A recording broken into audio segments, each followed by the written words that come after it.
Setelah suami bangkrut, dia menceraikanku dan ibu mertua mengusirku dari rumah. Aku harus bekerja dan tinggal di kolong jembatan untuk bertahan hidup.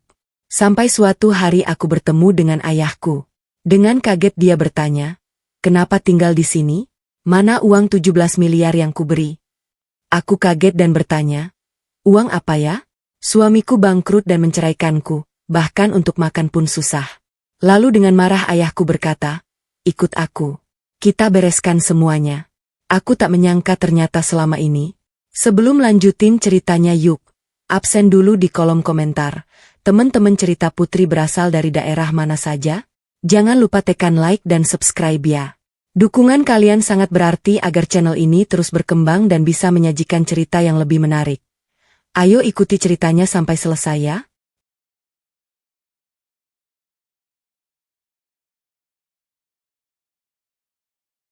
Hujan turun sangat deras sore itu saat Anin sedang merapikan mukena di kamar tamu.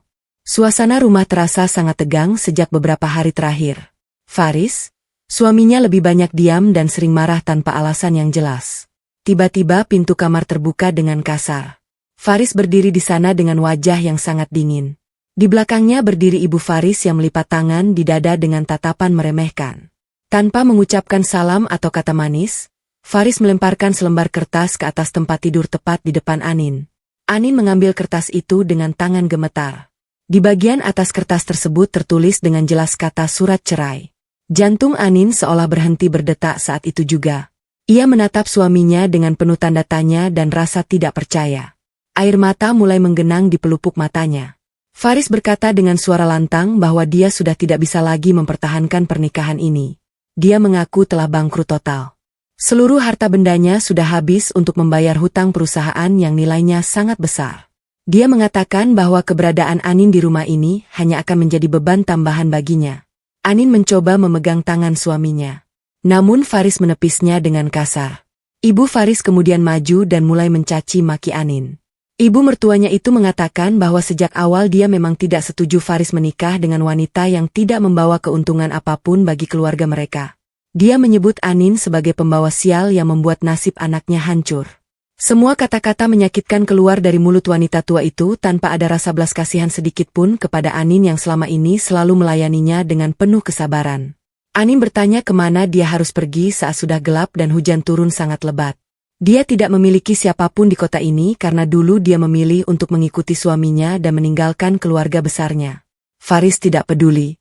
Dia mengatakan bahwa itu bukan lagi urusannya. Anin dipaksa untuk mengemasi pakaiannya dalam waktu 10 menit. Hanya satu tas kecil yang boleh dibawa.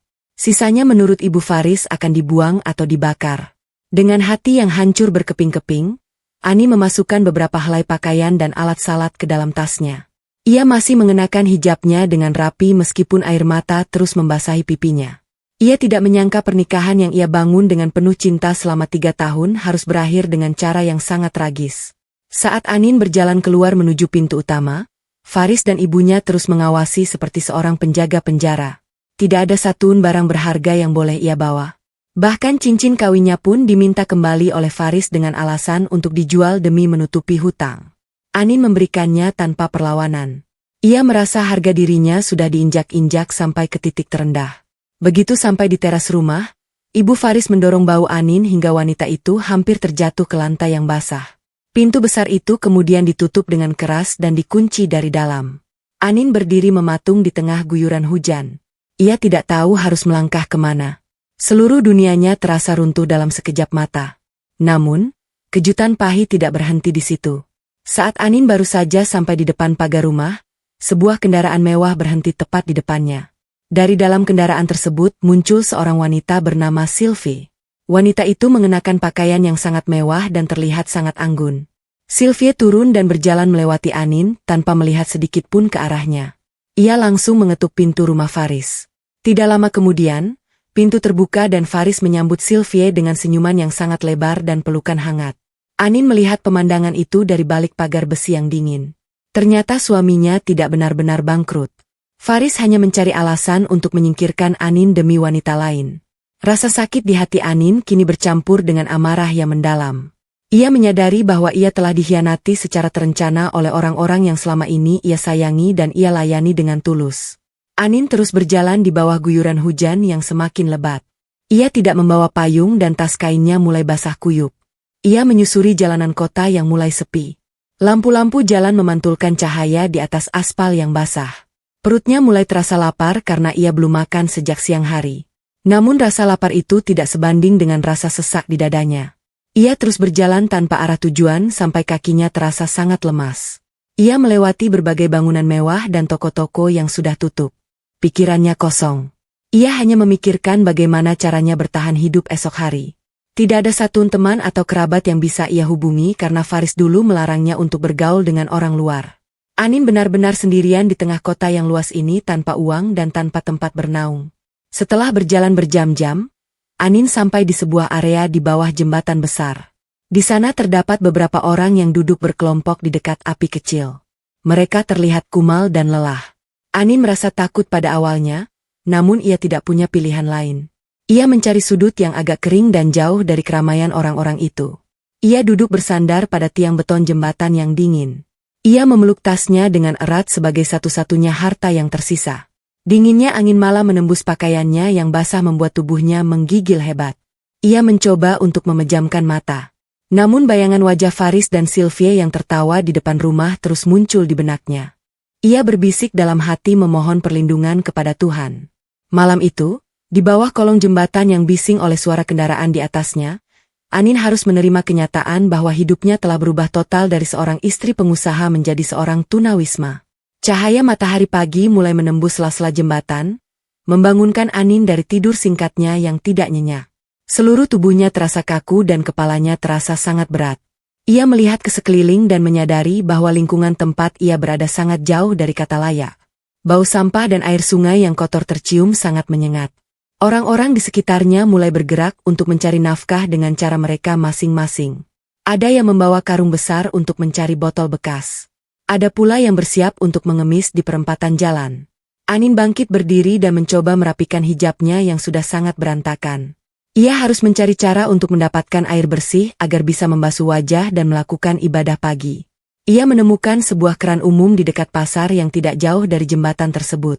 Setelah merasa sedikit lebih segar, Anin mulai memikirkan cara untuk mendapatkan makanan. Ia memiliki beberapa lembar uang kecil di saku pakaiannya yang tertinggal dari belanja dapur beberapa hari lalu. Uang itu hanya cukup untuk membeli satu bungkus nasi kucing dan segelas air mineral. Ia makan dengan sangat perlahan, mencoba menikmati setiap butir nasi yang masuk ke mulutnya. Ia tahu uang itu tidak akan cukup untuk esok hari. Maka dari itu, ia mulai berjalan mencari pekerjaan. Ia mendatangi beberapa warung makan kecil di pinggir jalan dan menawarkan diri untuk mencuci piring atau membersihkan lantai. Namun, hampir semua pemilik warung menolaknya karena melihat penampilan Anin yang kumal dan membawa tas besar. Mereka menganggap Anin adalah pengemis yang hanya akan mengganggu pelanggan mereka. Rasa putus asa mulai menghinggapi hati Anin. Ia duduk di pinggir jalan melihat orang-orang yang sibuk dengan urusan mereka masing-masing. Tidak ada satupun orang yang peduli dengan keberadaannya.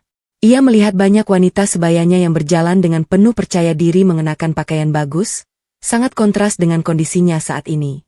Sore harinya, saat ia kembali ke kolong jembatan, seorang pria tua yang juga tinggal di sana menyarankan Anin untuk mengumpulkan barang bekas saja jika memang tidak mendapatkan pekerjaan tetap.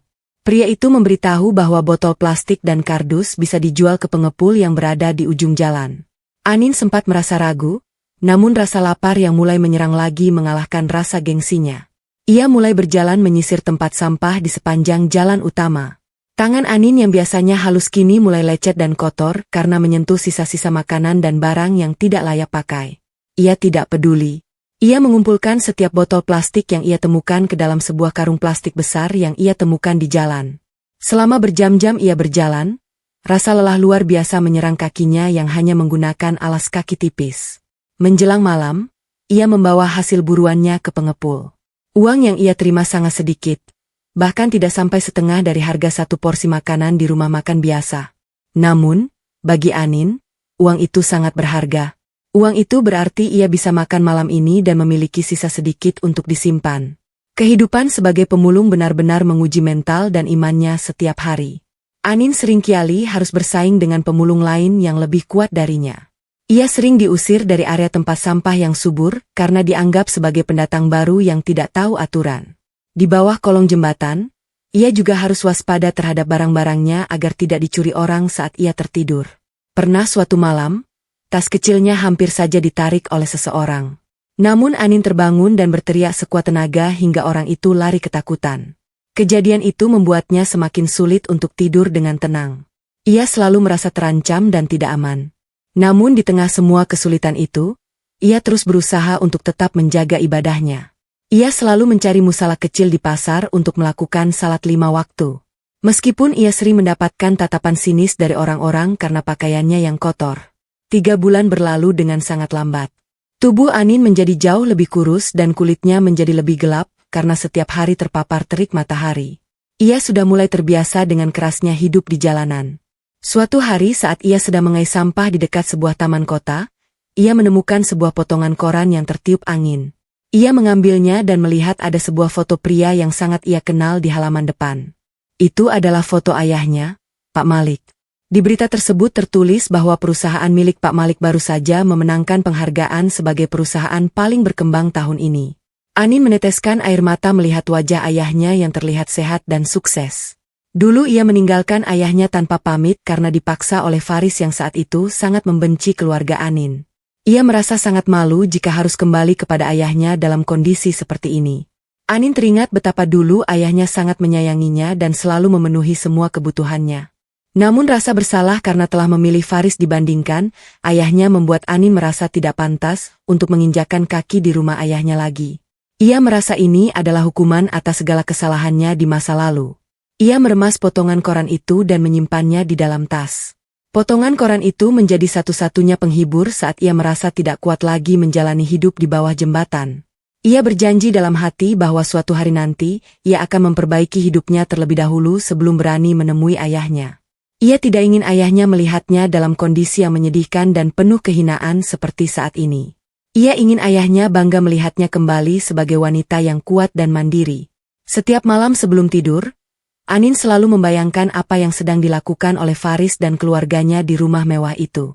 Ia membayangkan mereka sedang makan malam yang enak dan tidur di kasur yang empuk. Sementara ia sendiri harus bertarung dengan nyamuk dan udara kotor di bawah jembatan. Namun, ia tidak lagi merasa sedih yang berlebihan. Kesedihan itu perlahan berubah menjadi tekad untuk terus bertahan hidup. Ia percaya bahwa setiap kesulitan pasti ada jalan keluarnya. Ia mulai menyisihkan sedikit demi sedikit uang dari hasil memulung dan mencuci piring di sebuah warung kecil yang akhirnya mau menerimanya sebagai pekerja paruh waktu. Meskipun hanya bekerja selama 3 jam setiap malam untuk membersihkan piring dan lantai, ia sangat bersyukur karena pemilik warung itu sangat baik dan sering memberinya sisa makanan yang masih layak untuk dibawa pulang. Hidup Anin mulai memiliki sedikit rutinitas yang memberikan harapan baginya untuk tidak selamanya tinggal di bawah kolong jembatan. Hari itu, matahari bersinar sangat terik membakar kulit. Anin berjalan tertatih menyusuri trotoar jalan utama sambil memanggul karung plastik yang sudah terisi setengah penuh dengan botol bekas. Keringat bercucuran membasahi wajah dan lehernya membuat jilbab yang ia kenakan terasa lengket dan sangat tidak nyaman. Perutnya berbunyi pelan menandakan bahwa ia belum mengisi tenaga sejak pagi hari. Ia memutuskan untuk beristirahat sejenak di bawah sebuah pohon besar yang rindang di tepi jalan raya yang padat kendaraan. Anin meletakkan karungnya perlahan, lalu duduk bersandar pada batang pohon sambil mengatur napasnya yang tersengal. Ia mengambil botol air minum miliknya yang tinggal tersisa sedikit, lalu meminumnya dengan sangat hati-hati agar tidak langsung habis. Pandangannya menerawang jauh ke arah jalanan. Melihat berbagai macam kendaraan yang berlalu lalang dengan cepat, pikirannya melayang kembali pada masa lalu saat ia masih duduk di dalam mobil yang nyaman, tidak pernah merasakan kerasnya aspal dan panasnya debu jalanan. Tiba-tiba suara decitan ban yang bergesekan dengan aspal mengagetkannya. Sebuah mobil mewah berukuran besar berhenti mendadak tepat di pinggir jalan. Hanya berjarak beberapa langkah dari tempat Anin duduk. Anin menundukkan pandangannya, merasa takut jika ia dituduh mengganggu pemandangan atau menghalangi jalan orang kaya pemilik mobil tersebut. Ia bersiap untuk mengambil karungnya dan pergi menjauh. Namun sebelum ia sempat berdiri, pintu belakang mobil mewah itu terbuka lebar. Seorang pria paruh dengan pakaian sangat rapi dan wajah yang tegas turun dari dalam mobil. Pria itu menatap lurus ke arah Anin dengan mata yang membelalak lebar seolah melihat sesuatu yang mustahil. Langkah kakinya terlihat gemetar saat ia berjalan mendekati Anin. Jantung Anin berdegup sangat kencang. Ia merasa mengenali postur tubuh dan garis wajah pria tersebut. Ketika jarak mereka semakin dekat, Anin memberanikan diri untuk mengangkat wajahnya. Napas Anin seakan terhenti saat itu juga. Pria yang berdiri di hadapannya dengan mata berkaca-kaca itu adalah Pak Malik, ayah kandungnya sendiri. "Anin, anakku, apakah ini benar kamu?" Ucap Pak Malik dengan suara bergetar dan lutut yang tiba-tiba melemas, hingga ia jatuh terduduk di hadapan putrinya. Tangan rentannya terulur menyentuh wajah Anin yang kotor dan tirus. Air mata menetes dari sudut mata pria tua itu, membasahi pipinya yang mulai berkeriput. Anin tidak bisa menahan perasaannya lagi. Ia menangis sejadi-jadinya dan mencium tangan ayahnya berkali-kali. "Maafkan Anin ayah. Anin minta maaf." Gumamnya berulang kali di sela isak tangisnya. Ia merasa sangat hina dan berdosa karena dulu telah melawan ayahnya demi menikah dengan Faris. Pertemuan yang tidak terduga di pinggir jalan raya itu menjadi momen yang paling menghancurkan sekaligus melegakan bagi mereka berdua setelah bertahun-tahun tidak saling bertukar kabar. Setelah tangis mereka sedikit mereda, raut wajah Pak Malik perlahan berubah menjadi tegang dan penuh kebingungan. Ia menatap tajam ke dalam mata Anin. "Mengapa kamu bisa berada di tempat kotor seperti ini? Di mana rumah mewahmu? Dan tolong jelaskan pada ayah kemana perginya uang 17 miliar yang ayah berikan untuk membantu perusahaan suamimu?" Tanya Pak Malik dengan nada suara yang menahan gejolak amarah. Ia menjelaskan bahwa beberapa bulan yang lalu ia sengaja mengirimkan dana bantuan bisnis melalui rekening perusahaan Faris secara diam-diam. Tujuannya adalah agar harga diri Faris tidak terluka. Dengan harapan uang itu bisa menyelamatkan bisnis menantunya dan memastikan kehidupan Anin tetap layak. Anin terbelalak mendengar penuturan ayahnya. Kepalanya menggeleng dengan cepat, menandakan kebingungan yang sangat besar. "Uang apa? Yah?" Anin sama sekali tidak tahu tentang uang 17 miliar itu. Mas Faris bilang perusahaannya sudah hancur total tanpa sisa. "Dia menceraikan aku dan mengusirku dari rumah malam itu juga tanpa memberikan sepeser pun karena aku dianggap sebagai beban tambahan. Ibu Faris juga ikut mengusirku dan memakiku." Jawab Anin dengan suara bergetar menahan perih. Ia menceritakan bagaimana selama berbulan-bulan ini ia harus tidur di kolong jembatan dan memulung sampah hanya untuk sekadar menyambung nyawa. Karena mengira mantan suaminya benar-benar jatuh miskin dan terlilit hutang raksasa. Mendengar penjelasan langsung dari mulut putri kandungnya, wajah Pak Malik berubah memerah padam. Rahangnya mengeras dan urat-urat di lehernya terlihat menonjol. Amarah yang sangat dahsyat meledak di dalam dadanya. Ia menyadari bahwa menantunya telah melakukan penipuan dan pengkhianatan tingkat tinggi. Berdebah, "Laki-laki itu telah merampok uangku dan membuang putriku ke jalanan." Geram Pak Malik sambil mengepalkan tangannya kuat-kuat. Ia bangkit berdiri dan menarik tangan Anin dengan tegas. "Ikut ayah sekarang juga. Kamu tidak pantas berada di tempat kotor ini sedetik pun lebih lama. Kita akan bereskan semua masalah ini dan memastikan mereka membayar mahal atas perbuatan biadab ini." Perintah Pak Malik dengan suara lantang. Anin masih dalam keadaan terguncang saat ia dituntun masuk dan duduk di kursi penumpang yang empuk. Ia meninggalkan karung plastiknya begitu saja di pinggir jalan berdebu. Pintu mobil ditutup rapat. Memisahkan Anin dari kehidupan jalanan yang telah menyiksanya selama beberapa bulan terakhir. Di dalam kendaraan yang melaju mulus itu, Pak Malik langsung menghubungi orang kepercayaannya. Melalui telepon genggam. "Lacak semua aset atas nama Faris sekarang juga. Periksa semua aliran dana 17 miliar yang saya transfer ke perusahaannya beberapa bulan lalu. Jangan sampai ada 1 rupiah pun yang terlewat." Perintah Pak Malik dengan tegas kepada orang di ujung telepon. Anin terdiam mendengarkan perintah itu. Pikirannya masih mencerna fakta bahwa perceraiannya bukanlah karena kebangkrutan, melainkan sebuah skenario kejam yang dirancang Faris untuk menyingkirkannya dan menguasai seluruh harta bantuan tersebut. Sepanjang perjalanan menuju rumah, Pak Malik terus menggenggam tangan Anin untuk memberikan kekuatan. Ia merasa sangat bersalah karena tidak memeriksa kondisi putrinya secara langsung dan hanya mempercayai laporan palsu dari jauh. Anin membalas genggaman tangan ayahnya dan meyakinkan bahwa semua ini bukan sepenuhnya salah sang ayah. Namun, di dalam kendaraan mewah tersebut ada sesuatu yang berubah di dalam diri Anin. Air mata kelemahannya telah mengering sepenuhnya. Sorot matanya kini berubah tajam dan penuh perhitungan. Ia berjanji pada dirinya sendiri bahwa ia tidak akan pernah lagi menjadi wanita yang mudah dibodohi. Ia siap kembali ke kehidupannya yang sebenarnya untuk membalas setiap tetes air mata yang jatuh selama ia berada di bawah kolong jembatan. Mobil mewah yang membawa Pak Malik dan Anin akhirnya memasuki sebuah gerbang besi tinggi yang sangat megah. Halaman rumah yang sangat luas dengan taman yang tertata rapi menyambut kedatangan mereka. Ini adalah rumah yang ditinggalkan Anin beberapa tahun lalu saat ia memutuskan untuk pergi menjauh bersama Faris. Begitu mobil berhenti di depan pintu utama, beberapa pekerja rumah tangga bergegas keluar untuk menyambut majikan mereka. Mereka semua terkejut dan menutup mulut menahan tangis saat melihat Anin keluar dari mobil dengan kondisi yang sangat memprihatinkan. Pakaian Anin terlihat lusuh, tubuhnya kurus kering dan wajahnya sangat kusam. Pak Malik segera memberikan perintah tegas kepada para pekerja untuk menyiapkan air hangat, pakaian bersih, dan makanan bergizi dalam jumlah banyak. Semua pekerja bergerak serentak melaksanakan perintah dengan perasaan haru karena putri majikan mereka akhirnya kembali pulang ke tempat yang seharusnya.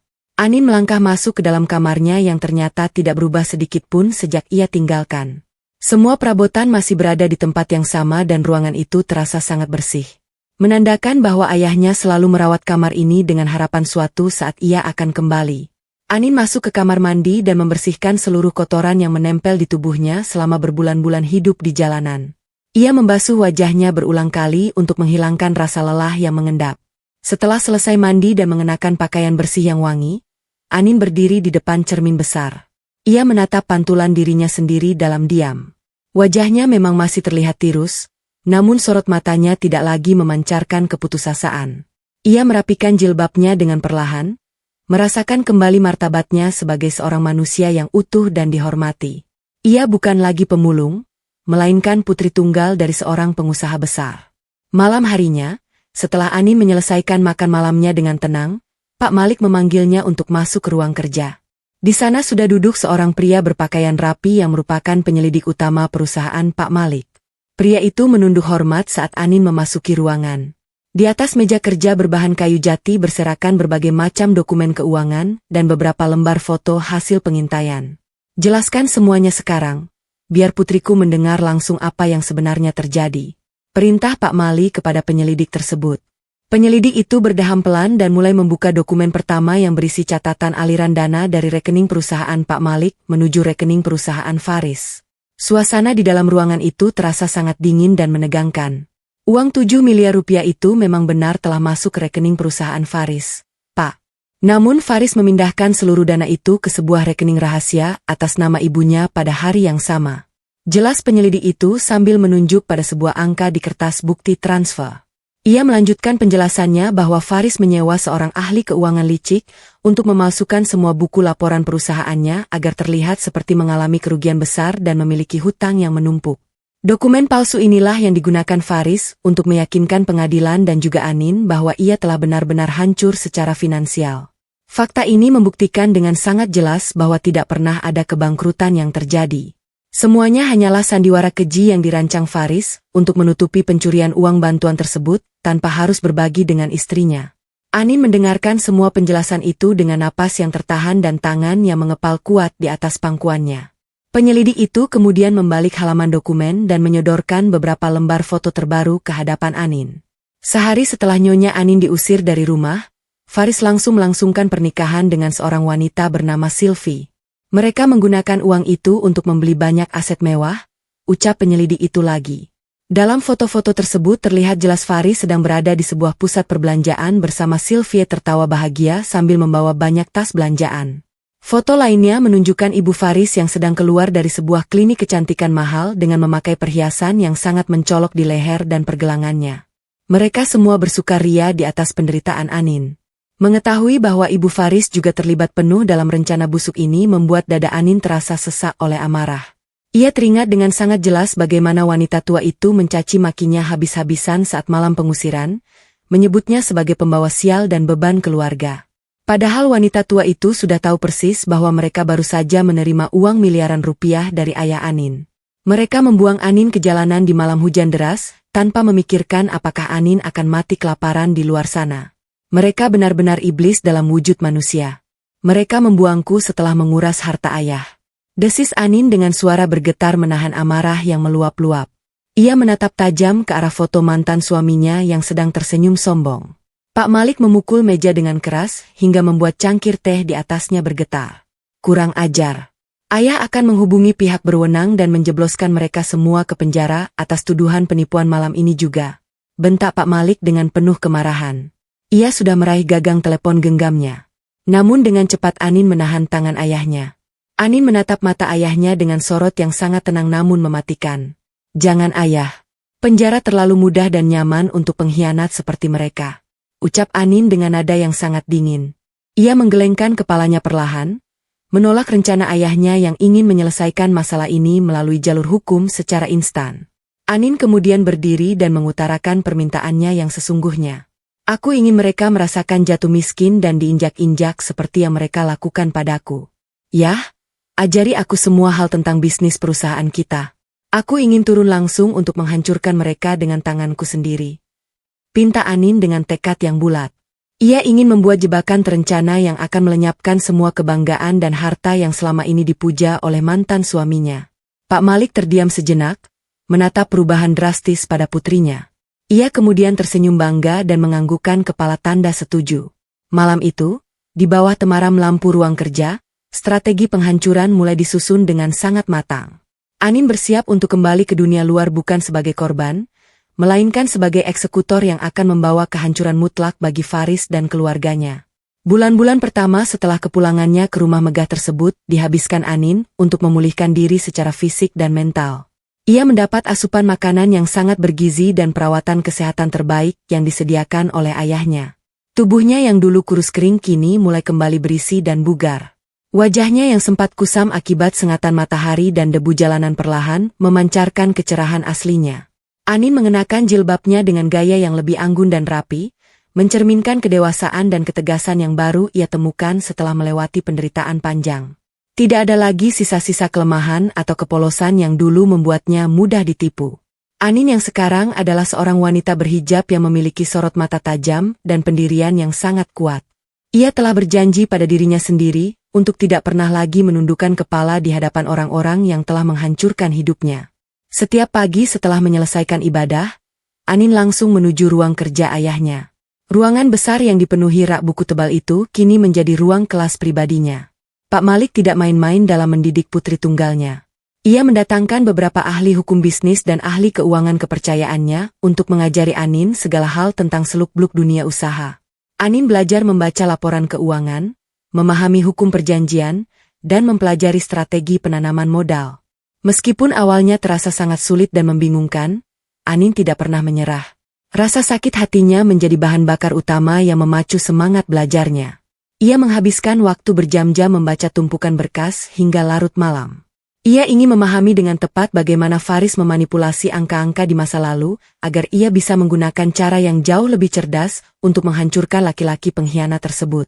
Melihat perkembangan putrinya yang sangat pesat, Pak Malik merasa sangat bangga. Suatu sore, saat mereka sedang duduk berdua di ruang keluarga, Pak Malik menyerahkan sebuah map tebal kepada Anin. Map itu berisi dokumen pengangkatan Anin sebagai pimpinan utama di salah satu cabang perusahaan terbesar milik keluarga mereka. Anin terdiam sejenak melihat kepercayaan yang begitu besar diberikan kepadanya. Ia menatap ayahnya dengan penuh haru, namun juga penuh tanggung jawab. Ayahnya memberikan pesan yang sangat mendalam hari itu. "Gunakan kecerdasanmu, Anin. Balas mereka dengan cara yang paling terhormat dan biarkan mereka hancur oleh keserakahan mereka sendiri." Anin mengangguk mantap dan menjawab bahwa ia tidak akan mengecewakan kepercayaan ayahnya. Ia siap untuk mengambil alih kendali dan memulai permainan baru di dunia bisnis yang selama ini dikuasai oleh mantan suaminya. Untuk melancarkan rencana balas dendamnya, Anin menyadari bahwa ia tidak boleh tampil secara langsung di hadapan publik terlebih dahulu. Jika Faris mengetahui bahwa Anin kini menjadi pimpinan perusahaan besar, laki-laki licik itu pasti akan segera melarikan diri atau mencari cara untuk melindungi hartanya. Oleh karena itu, Anin menciptakan sebuah identitas baru dalam dunia bisnis. Ia menggunakan nama perwakilan perusahaannya untuk segala urusan yang berhubungan dengan pihak luar. Tidak ada satu dokumen terbuka yang mencantumkan nama aslinya. Ia mengendalikan semua keputusan penting dari balik layar, memantau setiap pergerakan pasar tanpa terlihat oleh musuh-musuhnya. Strategi ini membuat perusahaan cabang yang dipimpinnya menjadi sosok misterius yang ditakuti sekaligus disegani oleh banyak pengusaha lain di kota tersebut. Di tempat lain, Faris sedang menikmati puncak kesombongannya. Berbekal uang 17 miliar yang ia curi dari ayah Anin, ia mendirikan sebuah perusahaan baru yang bergerak di bidang pembangunan properti mewah. Ia membeli sebuah rumah yang sangat megah di kawasan paling mahal, lengkap dengan deretan kendaraan mewah yang terparkir di garasinya. Sylvie, Istri barunya tidak henti-hentinya menghamburkan uang untuk membeli perhiasan, pakaian mahal, dan perawatan kecantikan. Setiap hari Sylvie selalu menuntut untuk dibelikan barang-barang bermerek keluaran terbaru. Begitu juga dengan Ibu Faris. Wanita tua itu menggunakan kekayaan anaknya untuk masuk ke dalam perkumpulan sosialita kelas atas. Ia sering mengadakan pesta mewah hanya untuk memamerkan harta benda yang sebenarnya bukan milik mereka. Mereka hidup dalam sebuah gelembung kemewahan palsu yang menutupi kenyataan bahwa uang hasil curian itu perlahan mulai menipis. Gaya hidup yang terlalu berlebihan itu akhirnya mulai membawa masalah bagi perusahaan Faris. Uang modal yang seharusnya digunakan untuk memutar roda bisnis justru habis terkuras untuk membiayai keserakahan Sylvie dan Ibu Faris. Tagihan kartu kredit menumpuk. Biaya perawatan rumah dan kendaraan sangat tinggi. Sementara pemasukan perusahaan belum menunjukkan hasil yang memuaskan. Faris mulai merasa panik. Ia menyadari bahwa ia membutuhkan proyek besar dalam waktu dekat untuk melipat gandakan sisa uangnya sebelum semuanya benar-benar habis. Ia mulai merancang sebuah rencana pembangunan kawasan perbelanjaan raksasa. Namun untuk mewujudkan proyek tersebut, ia membutuhkan suntikan dana tambahan yang sangat besar. Faris mulai sibuk mendatangi berbagai pertemuan bisnis, merayu banyak pemodal kaya untuk ikut bergabung dalam proyeknya yang penuh dengan janji manis. Kabar mengenai kesulitan keuangan yang mulai dialami Faris akhirnya sampai ke telinga Anin. Orang-orang kepercayaannya terus memantau setiap langkah Faris dan melaporkan semua kegiatan laki-laki itu secara rinci. Saat membaca laporan tentang proyek kawasan perbelanjaan yang sedang direncanakan Faris, sebuah senyum sinis perlahan mengembang di bibir Anin. Ini adalah kesempatan emas yang sudah ia tunggu-tunggu sejak lama.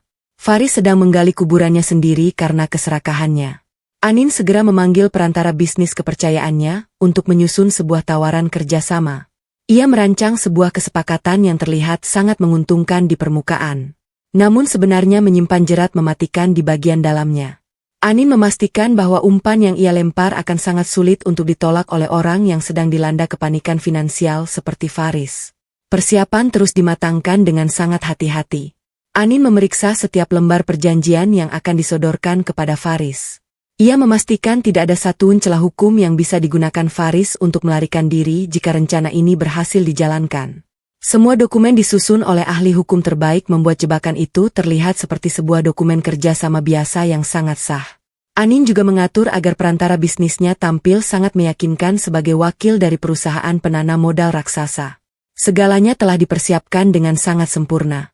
Panggung sandiwara telah dibangun dan kini saatnya memancing sang mangsa untuk masuk ke dalam perangkap yang akan melenyapkan semua harta hasil curiannya tanpa sisa. Di dalam ruang kerjanya yang luas dan mewah, Faris duduk bersandar dengan wajah yang tampak sangat tegang. Sudah beberapa hari ini ia ditolak oleh berbagai pemodal besar di kota tersebut. Proyek kawasan perbelanjaan yang ia rancang ternyata dianggap terlalu berisiko oleh banyak pihak. Karena kurangnya rekam jejak perusahaan Faris dalam menangani pembangunan berskala raksasa. Ia memijat pelipisnya yang terasa berdenyut keras. Tekanan dari istrinya, Sylvie yang terus meminta uang belanja tambahan semakin membuat kepalanya pusing. Tiba-tiba telepon di meja kerjanya berdering. Sekretarisnya memberitahukan bahwa ada seorang utusan dari sebuah perusahaan penanam modal besar yang ingin bertemu untuk membahas kemungkinan kerjasama. Mendengar nama perusahaan besar itu, mata Faris langsung berbinar penuh harapan. Ia segera menyuruh sekretarisnya untuk mengizinkan tamu tersebut masuk. Seorang pria berpakaian sangat rapi dan berwajah tenang melangkah masuk ke dalam ruangan. Pria itu bernama Lukman yang tidak lain adalah perantara bisnis utusan Anin. Lukman memperkenalkan dirinya sebagai wakil dari pimpinan utama perusahaan yang sedang mencari peluang untuk menyalurkan dana besar ke dalam proyek properti terbaru. Faris menyambut Lukman dengan sangat ramah, menawarkan tempat duduk terbaik dan memerintahkan sekretarisnya membawakan hidangan untuk tamu penting tersebut. Lukman mulai menjelaskan maksud kedatangannya dengan gaya bicara yang sangat meyakinkan. Ia mengatakan bahwa pimpinannya sangat tertarik dengan rancangan proyek yang dibuat oleh Faris dan bersedia mengucurkan dana puluhan miliar rupiah sebagai modal awal agar proyek tersebut bisa segera berjalan tanpa hambatan. Faris hampir tidak bisa menyembunyikan kegembiraannya mendengar angka puluhan miliar rupiah disebutkan.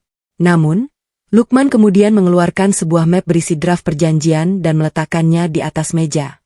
Lukman menjelaskan bahwa karena nilai kerjasama ini sangat besar dan perusahaan Faris tergolong baru, pihak pimpinannya meminta sebuah jaminan keamanan yang setimpal. Syarat mutlak dari kerjasama ini adalah Faris harus menjaminkan seluruh harta benda pribadinya.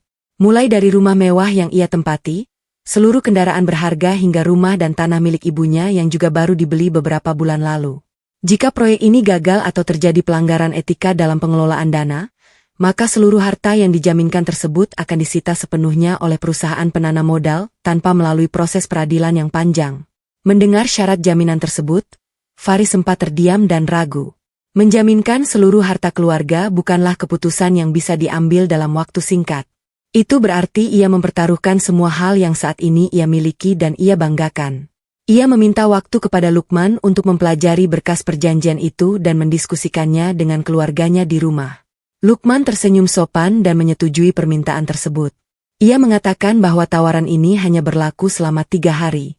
Jika dalam waktu 3 hari Faris tidak memberikan jawaban, maka pihak perusahaan akan mencari mitra bisnis lain yang lebih berani mengambil tantangan. Lukman kemudian pamit undur diri. Meninggalkan Faris yang kini dihadapkan pada sebuah pilihan besar antara rasa takut kehilangan harta dan rasa serakah untuk melipat gandakan kekayaannya. Malam harinya, Faris mengadakan pertemuan keluarga di ruang tengah rumahnya. Ia menjelaskan semua isi tawaran kerjasama tersebut kepada Sylvie dan ibunya. Ia membeberkan secara rinci tentang besarnya dana yang akan mereka terima dan keuntungan berlipat ganda yang akan masuk rekening pribadi mereka jika proyek tersebut berjalan lancar. Namun ia juga menjelaskan tentang risiko penyitaan seluruh harta benda, termasuk rumah ibunya. Jika terjadi masalah di kemudian hari, suasana ruangan menjadi sedikit sunyi saat Faris selesai menjelaskan bagian jaminan tersebut. Ia sebenarnya merasa takut untuk mengambil risiko sebesar itu. Mengingat proyek ini memang sangat rumit dan membutuhkan pengelolaan yang sangat teliti. Namun, keserakahan Sylvie ternyata jauh lebih besar daripada akal sehatnya. Wanita itu langsung mendekati Faris dan memeluk lengannya dengan erat. Sylvie menghasut suaminya dengan kata-kata manis. Ia mengatakan bahwa ini adalah kesempatan emas yang tidak akan datang 2 kali. Ia meyakinkan Faris bahwa suaminya adalah seorang pengusaha hebat yang tidak mungkin gagal. Sylvie membayangkan betapa kayanya mereka nanti dan berapa banyak perhiasan baru yang bisa ia beli jika dana puluhan miliar itu cair. Ibu Faris yang duduk di sofa seberang juga ikut termakan oleh keserakahan tersebut. Rasa gila hormat membuat wanita tua itu tidak berpikir panjang. Ia menyuruh Faris untuk segera menandatangani perjanjian itu. Ia mengatakan bahwa ia rela menjaminkan rumahnya karena ia sangat yakin anak kebanggaannya pasti akan berhasil dan membuatnya menjadi wanita paling kaya di perkumpulan sosialitanya. Dukungan penuh dari istri dan ibunya membuat keraguan di hati Faris perlahan menghilang. Rasa percaya dirinya yang berlebihan kembali muncul menutupi ketakutannya. Ia merasa dirinya sangat pintar dan mampu mengendalikan proyek apapun tanpa celah. Ia yakin tidak akan ada kesalahan sedikit pun yang bisa membuat hartanya disita. Ia hanya membayangkan tumpukan uang yang akan segera masuk ke dalam rekening perusahaannya. Mata Faris telah sepenuhnya dibutakan oleh ilusi keuntungan ganda. Ia tidak menyadari sama sekali bahwa ia sedang berjalan lurus menuju tepi jurang kehancuran yang telah dipersiapkan dengan sangat teliti oleh mantan istri yang dulu ia buang ke jalanan. Keesokan paginya, Faris mengundang Lukman kembali ke kantornya. Dengan senyum lebar yang penuh kesombongan, Faris menyatakan bahwa ia menerima seluruh syarat yang diajukan oleh perusahaan penanam modal tersebut. Lukman mengeluarkan dokumen perjanjian resmi yang sudah dibubuhi materai hukum. Tanpa membaca lagi rincian tulisan kecil di dalam dokumen tersebut, Faris langsung mengambil pena dan menandatangani setiap lembar kertas perjanjian itu dengan gerakan cepat. Ia bahkan meminta ibunya untuk datang ke kantor hari itu juga guna menandatangani surat persetujuan penjaminan aset rumah. Semua proses berjalan dengan sangat lancar. Tanda tangan itu resmi mengikat Faris dan keluarganya dalam sebuah jebakan utang dan penyitaan harta yang sah secara hukum. Setelah semua proses penandatanganan selesai, Lukman pamit kembali ke perusahaannya. Ia langsung menuju ruangan kerja Anin dan menyerahkan dokumen perjanjian yang sudah ditandatangani secara lengkap tersebut. Anin menerima dokumen itu dengan tangan yang sangat tenang. Ia membalik setiap halaman dan melihat tanda tangan mantan suami dan mantan ibu mertuanya tertera jelas di sana. Tanda tangan itu adalah surat kematian finansial bagi mereka. Anin menatap dokumen itu dalam diam selama beberapa saat. Tidak ada senyum bahagia atau tawa kemenangan yang keluar dari bibirnya. Ia hanya merasakan sebuah kepuasan dingin yang merayap di dalam dadanya. Umpan manis itu telah berhasil ditelan mentah-mentah. Kini Anin hanya perlu menunggu saat yang paling tepat untuk menarik kail dan menyaksikan mereka semua hancur berkeping-keping. Gedung pertemuan paling megah di pusat kota itu tampak sangat bercahaya malam ini. Ratusan lampu hias besar tergantung di langit-langit aula utama, menciptakan suasana yang sangat mewah dan berwibawa. Malam ini adalah malam perayaan besar bagi perusahaan penanam modal raksasa yang telah memberikan harapan bagi Faris. Faris datang dengan penuh rasa percaya diri yang sangat tinggi. Ia mengenakan pakaian terbaiknya yang harganya sangat mahal. Di sampingnya, Sylvie berjalan dengan dagu terangkat, memamerkan kalung permata yang baru saja dibelikan Faris menggunakan uang sisa modal mereka. Ibu Faris juga tidak mau kalah. Ia mengenakan perhiasan yang sangat banyak di tangan dan lehernya, seolah ingin menunjukkan kepada seluruh tamu undangan bahwa ia adalah wanita paling beruntung malam ini.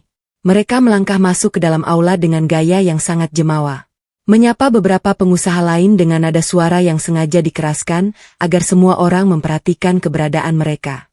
Sepanjang acara berlangsung, Ibu Faris tidak henti-hentinya menyombongkan kesuksesan anaknya kepada siapa saja yang ia temui di meja hidangan. Ia bercerita dengan nada meremehkan tentang bagaimana mereka baru saja mendapatkan kontrak bernilai puluhan miliar rupiah. Bahkan saat seorang pelayan tidak sengaja hampir menyenggol lengannya, Ibu Faris langsung membentak dengan kasar. "Mengapa kamu tidak hati-hati? Apakah kamu tahu harga pakaian yang saya pakai ini jauh lebih mahal daripada gaji kamu selama setahun?" Ucapnya dengan wajah yang sangat ketus. Pelayan itu hanya bisa menunduk dan meminta maaf berkali-kali. Sementara Sylvie hanya tertawa kecil melihat kejadian itu tanpa ada niat untuk melerai. Mereka benar-benar merasa telah berada di puncak dunia. Merasa bahwa tidak ada seorang pun yang bisa menandingi derajat kekayaan mereka saat ini. Faris juga sibuk berbincang dengan beberapa mitra bisnis, menjanjikan keuntungan besar jika mereka mau menanamkan modal tambahan di perusahaannya. Suasana pesta semakin meriah dengan alunan musik yang lembut. Namun di tengah keramaian itu, Faris mulai merasa gelisah karena pimpinan utama perusahaan penanam modal tersebut belum juga menampakkan diri. Ia bertanya kepada Lukman yang berdiri di dekat panggung utama tentang kapan pimpinan tersebut akan datang. Lukman hanya tersenyum tenang dan menjawab bahwa pimpinannya akan segera hadir untuk memberikan sambutan sekaligus meresmikan kerja sama besar mereka. Faris merasa sangat bangga. Ia sudah membayangkan bagaimana ia akan berdiri di atas panggung bersama orang paling berpengaruh di kota ini dan mendapatkan tepuk tangan dari semua hadirin. Ia merasa keputusannya menjaminkan seluruh harta keluarganya adalah langkah paling jenius yang pernah ia ambil sepanjang hidupnya. Ia tidak menyadari bahwa setiap detik yang berlalu justru membawanya semakin dekat dengan saat-saat paling memalukan dalam hidupnya. Tiba-tiba lampu utama aula sedikit meredup dan suara musik berhenti. Seluruh perhatian tamu undangan tertuju ke arah pintu besar di samping panggung utama. Lukman naik atas panggung dan memegang pengeras suara dengan wajah yang sangat formal. "Hadirin sekalian, malam ini adalah malam yang sangat istimewa bagi kami semua karena pimpinan utama kami akan hadir secara langsung untuk menyambut mitra bisnis baru kita," ucap Lukman dengan suara yang lantang. Faris segera merapikan pakaiannya dan menyuruh Sylvie serta ibunya untuk berdiri tegak di sampingnya. Ia bersiap untuk melangkah maju menuju panggung saat namanya dipanggil nanti. Jantungnya berdegup kencang oleh rasa gembira dan kebanggaan yang meluap-luap. Ia ingin menunjukkan kepada semua orang bahwa ia adalah laki-laki hebat yang dicintai oleh para pemodal besar. Pintu besar itu perlahan terbuka. 10 orang petugas keamanan berseragam rapi melangkah keluar terlebih dahulu untuk membuka jalan. Kemudian seorang wanita melangkah keluar dengan sangat anggun. Wanita itu mengenakan hijab yang ditata dengan sangat berwibawa dan pakaian yang sangat elegan tanpa perlu berlebihan. Ia berjalan dengan langkah yang pasti dan kepala tegak memancarkan aura kepemimpinan yang sangat kuat. Faris, Sylvie dan Ibu Faris seketika mematung di tempat mereka berdiri. Mata mereka membelalak lebar seolah tidak percaya dengan apa yang sedang mereka lihat. Wanita yang berdiri di sana yang disambut dengan hormat oleh semua orang adalah Anin. Wajah Anin yang kini terlihat sangat cantik dan segar sama sekali tidak menyisakan bekas penderitaan saat ia berada di bawah jembatan dulu. Anin melangkah menuju tengah panggung dengan senyum yang sangat tipis, namun mengandung ketegasan yang luar biasa. Suasana aula seketika menjadi sangat sunyi. Faris merasa dunianya seakan berhenti berputar. Ia mencoba mengucek matanya berulang kali, berharap bahwa ini hanyalah ilusi atau mimpi buruk. Bagaimana mungkin gembel yang sudah saya buang ke jalanan bisa berada di sini dengan penampilan seperti itu? Batin Faris dengan rasa takut yang mulai merayap di punggungnya. Ibu Faris bahkan hampir menjatuhkan gelas minuman yang ia pegang. Ia menatap Anin dengan kemarahan yang bercampur dengan kebingungan yang sangat besar. Sebelum mereka sempat bereaksi lebih jauh, Pak Malik muncul dari belakang Anin dan berdiri di samping putrinya. Pak Malik memegang pundak Anin dengan bangga dan menatap lurus ke arah Faris dengan sorot mata yang penuh dengan kebencian dan rasa jijik.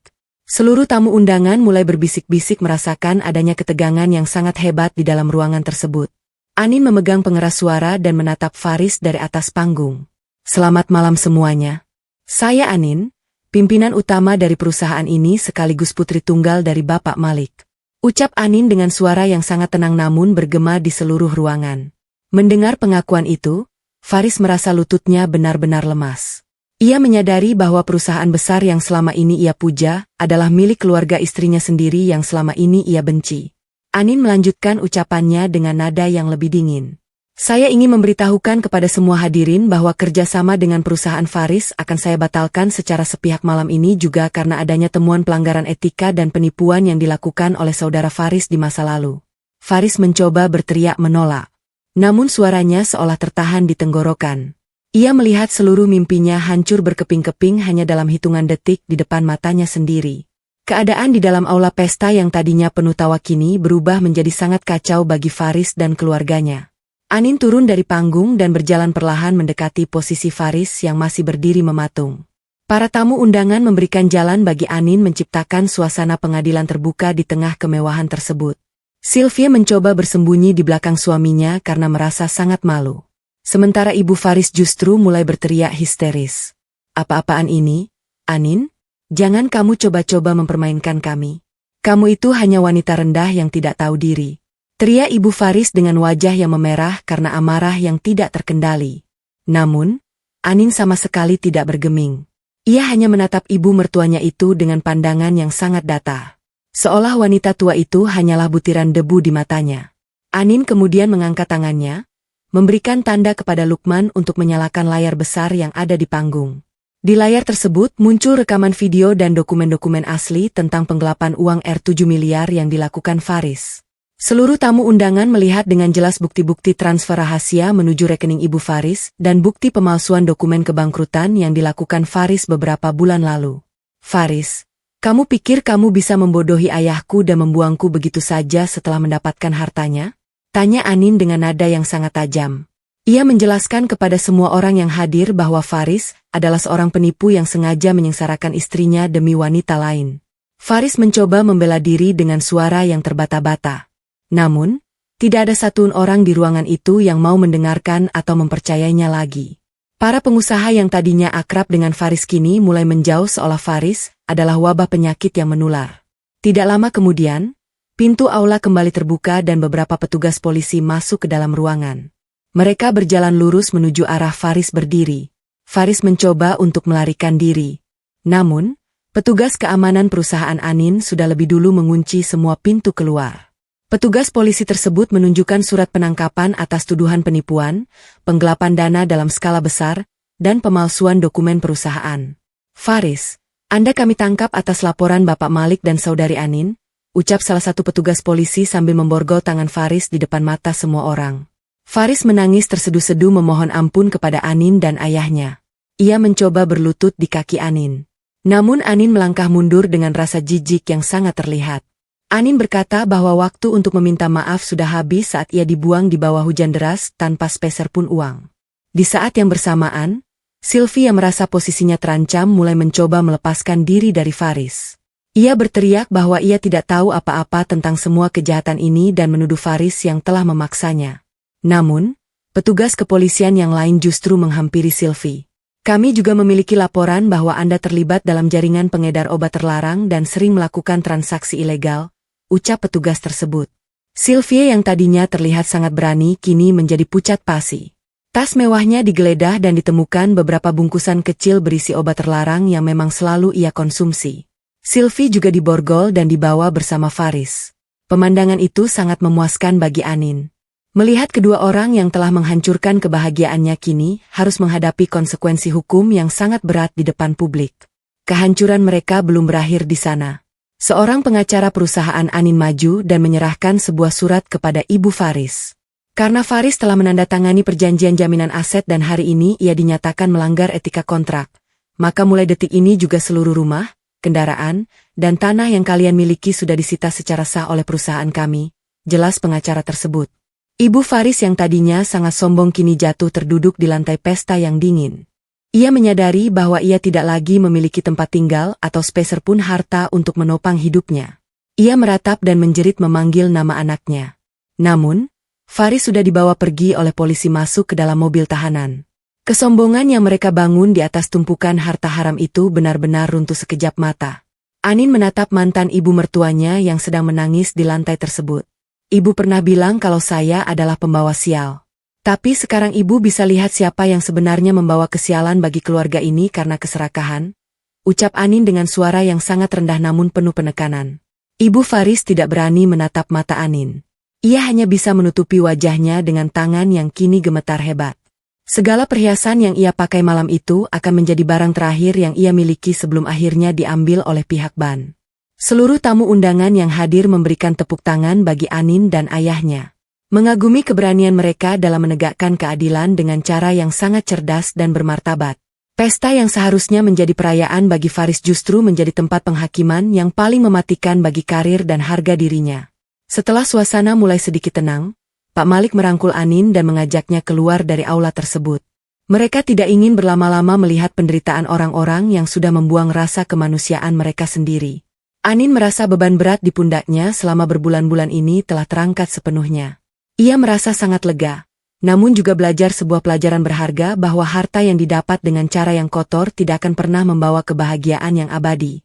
Di luar gedung, Anin menghirup udara malam yang segar dengan perasaan yang sangat damai. Ia tahu bahwa Faris dan Sylvie akan menghabiskan waktu yang sangat lama di balik jeruji besi. Sementara ibu Faris harus merasakan bagaimana pahitnya hidup tanpa memiliki apa-apa di masa tuanya. Namun Anin menyadari bahwa pembalasan dendam yang sebenarnya bukanlah hanya tentang menghancurkan musuh, melainkan tentang bagaimana ia bisa bangkit dan menjadi pribadi yang jauh lebih baik dan bermanfaat bagi orang lain. Ia berjanji kepada ayahnya untuk tetap fokus memajukan perusahaan dan tidak akan pernah lagi membiarkan siapapun menginjak-injak harga dirinya atau orang-orang yang ia cintai. Pak Malik sangat bangga melihat kedewasaan putrinya. Mereka berdua masuk ke dalam kendaraan mewah mereka dan meninggalkan gedung tersebut. Membiarkan para pengkhianat itu tenggelam dalam kehancuran yang mereka buat sendiri. Kehidupan Anin yang baru saja dimulai kembali kini terasa jauh lebih bermakna dan penuh dengan harapan. Sinar matahari pagi terasa sangat menyengat, namun hawa dingin masih menyelimuti ruang pemeriksaan di kantor kepolisian kota. Faris duduk tertunduk lesu di kursi besi yang keras. Kedua tangannya diborgol erat. Wajahnya terlihat sangat kusut. Matanya bengkak karena tidak bisa tidur semalaman. Di hadapannya, beberapa penyidik sedang memeriksa tumpukan dokumen yang diserahkan oleh pengacara perusahaan Anin. Dokumen tersebut berisi bukti aliran dana yang digelapkan, surat kebangkrutan yang dipalsukan, serta berbagai transaksi ilegal lainnya. Setiap kali penyidik membacakan rincian kejahatannya, Faris hanya bisa menelan ludah dengan susah payah. Ia menyadari bahwa kali ini ia benar-benar tamat. Tidak ada satupun celah hukum yang bisa ia manfaatkan untuk melarikan diri dari jeratan bukti yang begitu kuat dan nyata. Semua kebohongan yang ia bangun dengan sangat rapi kini terbongkar di hadapan hukum. Di ruangan yang berbeda, Sylvie sedang menangis histeris saat diinterogasi oleh petugas. Wanita yang biasanya tampil penuh kebanggaan itu kini terlihat sangat berantakan. Rambutnya acak-acakan dan riasan wajahnya luntur oleh air mata. Ia terus-menerus berteriak bahwa ia tidak bersalah dan menuduh Faris yang menjebaknya. Namun, bukti berupa puluhan bungkus obat terlarang yang ditemukan di dalam tas mewahnya tidak bisa dibantah.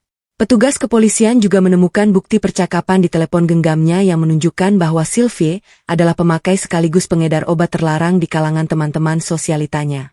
Sylvie memohon agar dibebaskan. Ia bahkan menawarkan uang dalam jumlah besar kepada petugas. Namun usahanya sia-sia.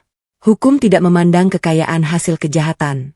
Sylvie harus menerima kenyataan bahwa hidup mewahnya telah berakhir dan jeruji besi sudah menunggunya. Sementara itu, di kawasan perumahan mewah, sebuah peristiwa yang sangat memalukan sedang terjadi di kediaman Ibu Faris. Beberapa mobil petugas pengadilan dan pengacara dari perusahaan Anin tiba di depan gerbang rumah besar tersebut. Mereka datang untuk mengeksekusi surat perjanjian sita jaminan yang telah ditandatangani oleh Faris dan ibunya secara sadar. Ibu Faris yang baru saja bangun tidur terkejut melihat banyak orang berseragam memasuki halaman rumahnya. Ia mencoba mengusir mereka dengan suara lantang. Kalian tidak berhak masuk ke rumah saya. Ini adalah rumah anak saya yang sangat kaya raya. Pergi kalian dari sini, bentak Ibu Faris dengan penuh kesombongan. Namun pengacara Anin melangkah maju dan menunjukkan dokumen resmi penyitaan yang sudah disahkan oleh pengadilan. Pengacara tersebut menjelaskan dengan tegas bahwa sejak malam tadi kepemilikan rumah beserta isinya telah beralih sepenuhnya kepada perusahaan Bapak Malik. Ibu Faris diberikan waktu tepat 1 jam untuk mengemasi pakaian pribadinya dan segera meninggalkan bangunan tersebut. Mendengar penjelasan itu, kaki Ibu Faris langsung terasa lemas. Ia menyadari bahwa ancaman Anin semalam bukanlah sebuah gertakan kosong. Ia mencoba merengek dan memohon belas kasihan. Tolong berikan saya waktu beberapa hari. Saya tidak tahu harus pergi kemana. Anak saya sedang ditahan. Ratap Ibu Faris sambil menangis terseduh-seduh. Namun pengacara itu menjawab dengan dingin bahwa belas kasihan sudah lama hilang saat Ibu Faris mengusir Anin di malam hujan deras beberapa bulan yang lalu. Auran adalah aturan dan eksekusi harus tetap berjalan hari ini juga. Dengan tangan gemetar, Ibu Faris masuk ke dalam kamarnya. Ia mencoba memasukkan beberapa perhiasan mahal ke dalam tasnya. Namun petugas keamanan segera mencegahnya. Mereka menegaskan bahwa seluruh barang berharga termasuk perhiasan yang dibeli menggunakan uang hasil kejahatan adalah bagian dari aset yang disita. Ibu Faris hanya diizinkan membawa pakaian sehari-hari secukupnya.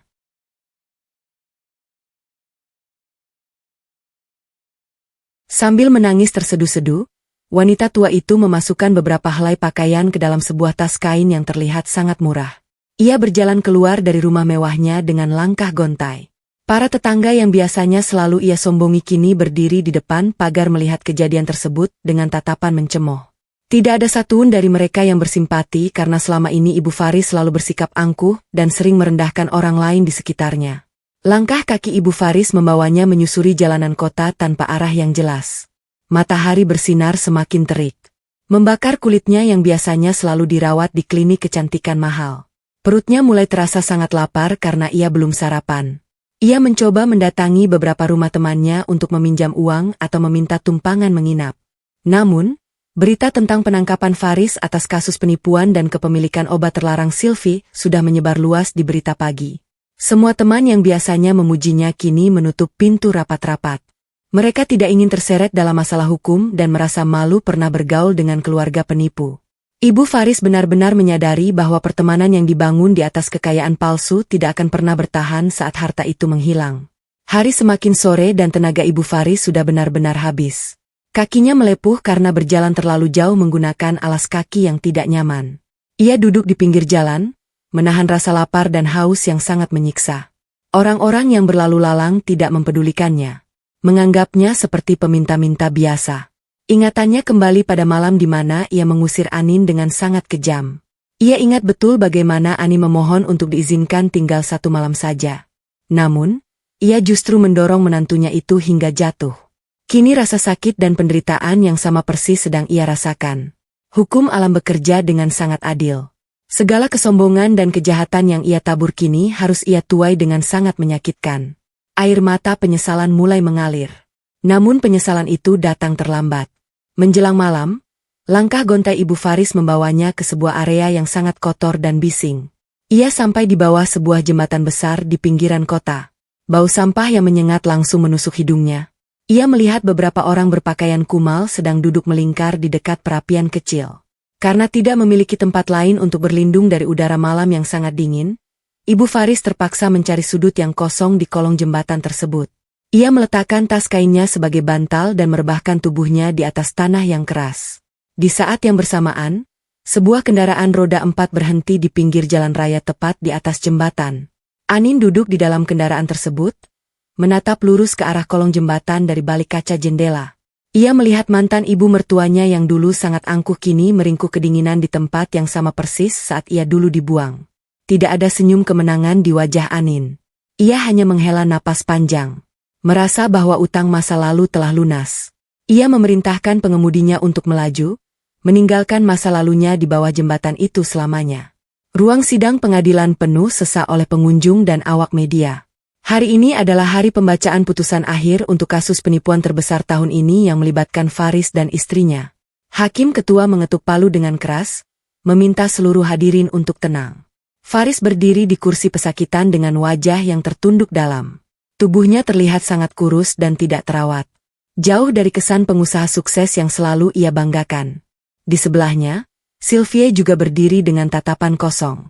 Efek putus obat terlarang membuat tubuh wanita itu gemetar hebat dan wajahnya terlihat jauh lebih tua dari usia sebenarnya.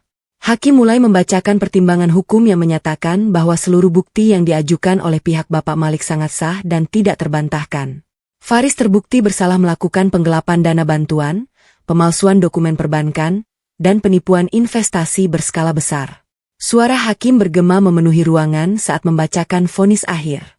Menimbang tingkat kerugian dan niat buruk yang direncanakan secara matang, pengadilan memutuskan saudara Faris dijatuhi hukuman penjara selama 15 tahun tanpa kemungkinan pembebasan bersyarat lebih awal.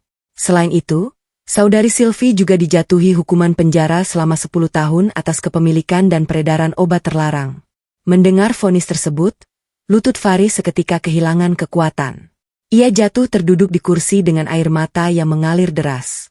15 tahun di balik jeruji besi yang dingin dan keras adalah hukuman yang sangat menakutkan baginya. Sylvie justru berteriak histeris menyalahkan Faris yang telah membawanya ke dalam kehancuran ini. Petugas keamanan pengadilan segera membawa mereka berdua keluar dari ruang sidang menuju mobil tahanan. Sorotan kamera dan hinaan dari masyarakat mengiringi langkah mereka menuju tempat penebusan dosa. Sementara Faris memulai kehidupan barunya di dalam sel tahanan yang sempit dan pengap. Nasib ibunya di jalanan tidak kalah memprihatinkan. Bulan berganti bulan. Ibu Faris kini sepenuhnya hidup sebagai seorang tunawisma. Pakaiannya sangat kotor, rambutnya kusut masai dan tatapan matanya sering terlihat kosong. Ia kehilangan kewarasannya akibat guncangan mental yang terlalu berat. Setiap hari ia berkeliaran di sekitar pasar tradisional, memungut sisa makanan yang dibuang oleh pedagang. Terkadang ia bergumam sendiri, menceritakan kepada orang lewat bahwa ia adalah seorang wanita kaya yang memiliki rumah megah. Orang-orang hanya memandangnya dengan rasa iba bercampur takut, menganggapnya sebagai orang yang kehilangan akal.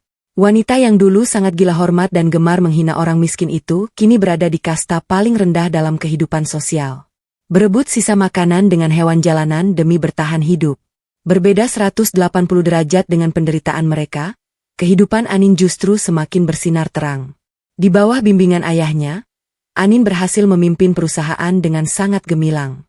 Kecerdasannya dalam membaca peluang usaha membuat keuntungan perusahaan meningkat pesat. Ia dikenal sebagai sosok pimpinan yang tegas, jujur, dan sangat dihormati oleh semua karyawannya. Meskipun kekayaannya berlimpah, Anin tidak pernah memamerkannya. Ia tetap tampil bersahaja dengan jilbab panjangnya yang rapi. Pengalaman hidup di bawah kolong jembatan memberikan pelajaran berharga baginya tentang arti kesederhanaan dan empati. Ia tidak ingin melihat ada orang lain yang menderita kelaparan dan kedinginan seperti yang pernah ia rasakan dulu. Atas persetujuan ayahnya, Anin menggunakan sebagian besar keuntungan perusahaan untuk membangun sebuah tempat singgah yang sangat besar dan nyaman di pinggiran kota. Tempat itu dikhususkan bagi kaum duafa, anak-anak telantar, dan para tunawisma yang tidak memiliki tempat bernaung. Bangunan itu dirancang dengan sangat baik, dilengkapi dengan fasilitas kesehatan, ruang makan gratis, dan tempat pelatihan keterampilan agar mereka bisa mandiri.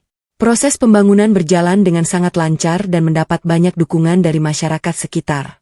Bagi Anin, tempat singgah ini adalah bentuk rasa syukurnya kepada Tuhan yang telah mengangkat derajatnya dari keterpurukan. Ia ingin mengubah rasa sakit hatinya di masa lalu menjadi sesuatu yang sangat bermanfaat bagi banyak orang. Hari peresmian tempat singgah itu tiba. Ratusan orang hadir memenuhi halaman gedung baru yang terlihat sangat asri.